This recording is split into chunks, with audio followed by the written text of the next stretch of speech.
If you're navigating a job search or career pivot, there's a new resource you must know about. Wanted, a board career by executive coach Marlo Lyons, reveals how board service can strengthen your leadership brand and open doors your resume never will. It's a practical, step-by-step guide for professionals ready to think differently about what's next. The book is available now. Check the show notes to learn more.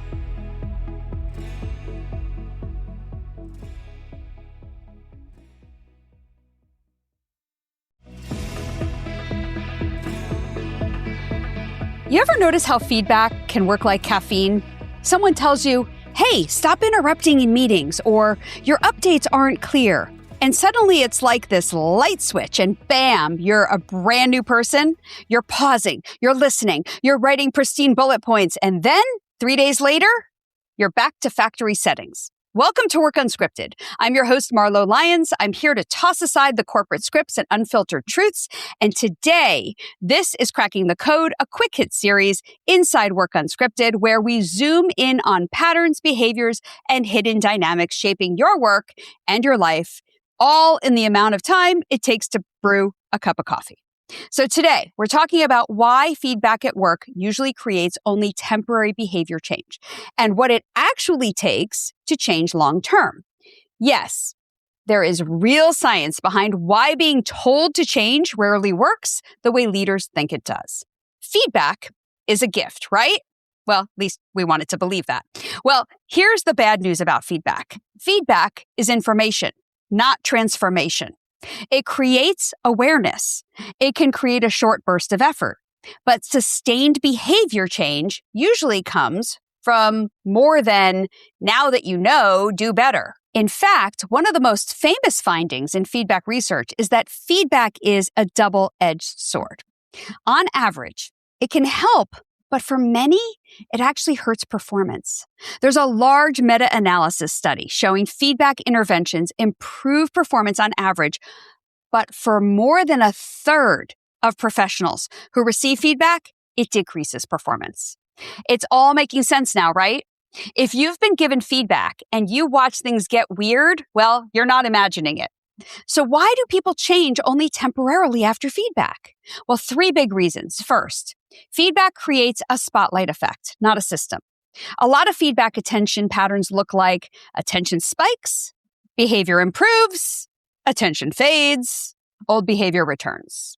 Researchers say that feedback shifts attention. When it keeps attention on the task, it can help. But when it drags attention toward yourself, the self, we're talking about ego, threat, shame, well, that may sound like, what do they think of me? And then performance often drops.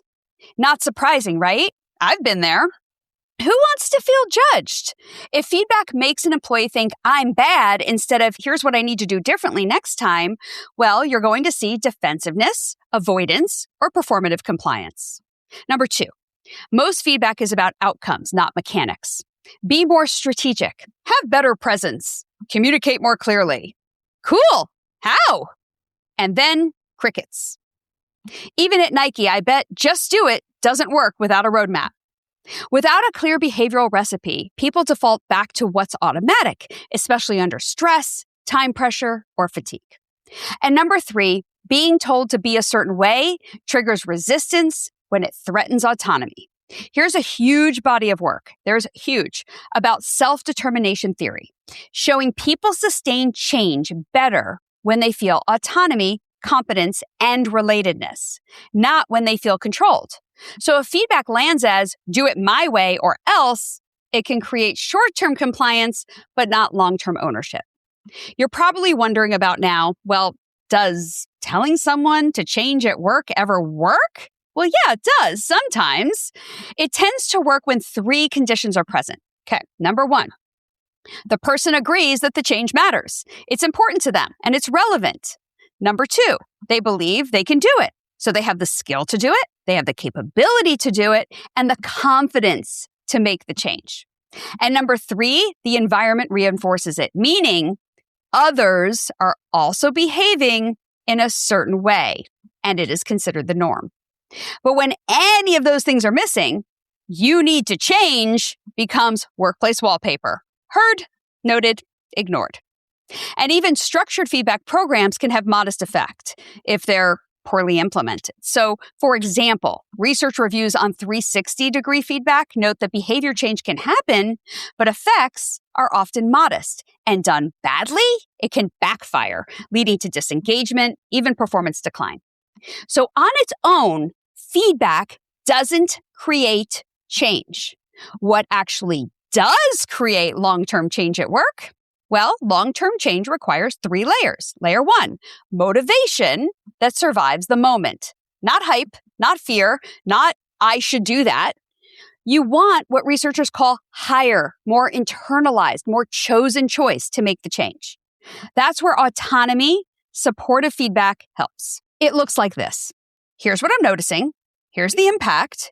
Here are options for change. What do you want to commit to? Layer 2, an actual plan that beats the intention behavior gap. This is where people start to fall apart. We love intentions. Next time, I'll speak up less. But intentions don't reliably become actions. Numerous studies point out that strong intentions still leave a big gap. People translate good intentions into action only about half of the time, especially in health behavior domains. You know, those good year resolutions, we all have great intentions, or I'll work out 3 times a week. Yep, sure you will. A powerful fix is implementation intentions, simple if-then plans. If I feel the urge to interrupt, then I'll write my point down and I'll wait. And if no one says my point, then I'll say it. If someone does say my point, I'll cross it out because it's been said and I don't need to repeat it. Another example, if I'm asked for an update, then I'll use the framework headline, 3 bullets, ask for comments. There's a meta-analysis showing if-then planning improves goal achievement and works by automating the response when the cue appears. This is huge for work because it converts try harder into do this when that happens. Layer number 3, repetition until it becomes easier to do than not to do. A lot of workplace change fails because we expect permanence after one conversation. But habit research suggests that automatic behavior takes time.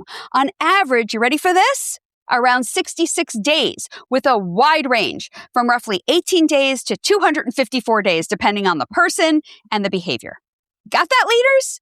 If you're giving feedback on a behavior that's been reinforced for 10 years and you expect it to disappear in 2 weeks or your pretty 30-day performance improvement plan, well, that's just not coaching. That's wishful thinking. Here's a simple feedback framework you can use as a leader, colleague, or coach to get sustained change. Ready? Step 1. Name the impact without attacking identity. Describe the behavior. I've noticed that during meetings, you tend to sit back in your chair and cross your arms, especially when there's disagreement. When that happens, the conversation seems to slow down and people contribute less. Not saying, I notice you get frustrated easily in meetings, which makes you look closed off. The first is noticed behavior, leaning back, crossing arms. The second is judgment. Think behavior, not person. Step 2, get agreement on the goal with curiosity. Ask the question, for example, do you notice that? What do you want to be known for in meetings? When people leave a meeting with you, what do you want them to say about how you show up? Then let them answer. You may hear, I want to be seen as open, collaborative, and someone people can push back with. Then reflect it back. Great. So you want to signal openness even when you don't agree. Now the feedback is aligned with their identity, not yours. Step 3, convert feedback into an if-then plan.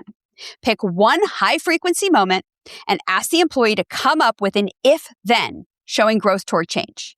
If X happens, then I will do Y. If I notice myself leaning back and crossing my arms during a meeting, then I will sit forward, uncross my arms, and ask one clarifying question before responding. Or, if I feel myself shutting down in a meeting, then I will uncross my arms and verbally acknowledge the last point before adding mine. Notice how the plan isn't be more open, and it isn't stop doing that. Change takes time. This shows, hey, When it happens, because it will happen, when my body does this, I will do that. This type of framework gives leeway for the behavior to happen and invite the change. That's how feedback turns into sustained behavior change. And step 4, design the environment so the new behavior is easier than the old habit. Instead of relying on willpower in the moment, you change the setup.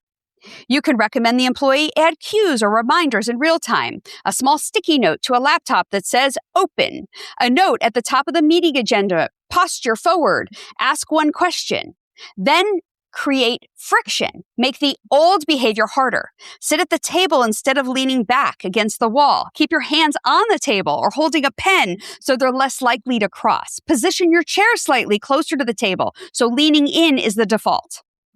Step 5, create social reinforcement. Ask a trusted peer ahead of time. If you notice me leaning back and crossing my arms or showing any body language that appears I'm shutting down physically in meetings, can you just give me a subtle signal like tapping your pen or making eye contact? You're not trying to become a new person through discipline. You're redesigning the environment so the right behavior is the easiest option. And finally, step 6, follow up like it's training, not a one-time verdict. Change sticks with iterations, not big announcements. Be invested in your employee's growth. So 2 minutes after a meeting, as the leader walks out, ask the employee, what did you notice? What worked? Any adjustment for next time? Because yes, behavior maintenance is its own challenge. Research on behavior change interventions notes that it's common for initial change to happen during an intervention, but it's not automatic, that it becomes maintained behavior. So in summary, people they just do not sustain change because they got feedback, period. Got that? They sustain change because feedback becomes a choice, a plan, and a practice long enough to rewire what's automatic to them. If you're the person giving or receiving feedback, don't rely on someone doing better. Design the system that makes the new behavior easier than the old one. That's how change stops being temporary. And with that, I'm going to put on my computer right now that if I'm struggling with writing my next HBR article, then I will walk outside for 5 minutes to get fresh air, not go to the pantry thinking food will bring my next level of genius. Thanks for joining me for this mini moment of insight on Work Unscripted. If today's episode helped you see your world a little differently, pass it along. Until next time, keep asking better questions and keep it unscripted.